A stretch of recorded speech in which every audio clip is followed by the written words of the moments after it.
Welcome back to the deep dive. I have to admit, looking at the stack of research for today, I felt a little, I felt attacked.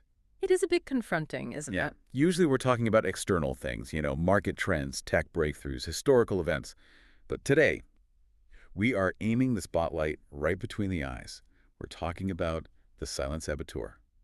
It's a dramatic term, but when you really get into the source material, which is a comprehensive guide to Ryan Holiday's 2016 book, Ego is the Enemy, it feels entirely appropriate. We are discussing the literal war going on inside your own head, not against competitors, but against yourself. Right. And what's so interesting is that this isn't your typical rah-rah believe in yourself self-help stuff. Not at all. It's basically the exact opposite. Holiday is arguing that believing in yourself, or at least the wrong kind of belief, is exactly why you might be stuck right now, or why you might crash and burn. It is a cold, bracing truth. Our mission for this deep dive is to explore how an inflated sense of self-importance prevents success, peace, and fulfillment. And we're going to uncover the Stoic philosophy that really underpins Holiday's arguments. So before we get into the mechanics of how this ruins our lives, we really have to define terms. Because when I hear the word ego, I think of Freud, or maybe just a CEO with a really big head. Sure. But I also think of confidence.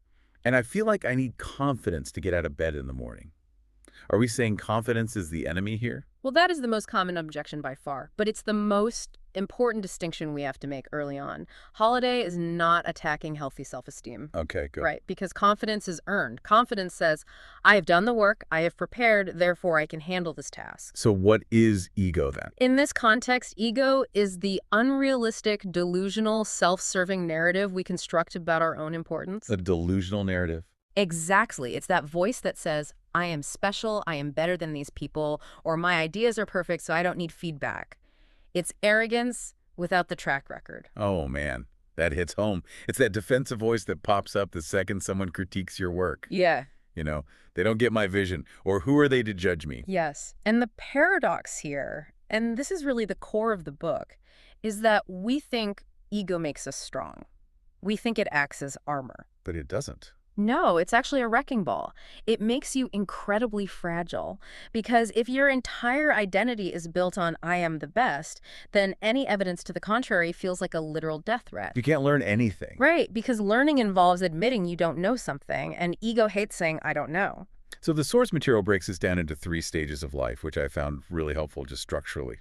You have aspire, success, and failure.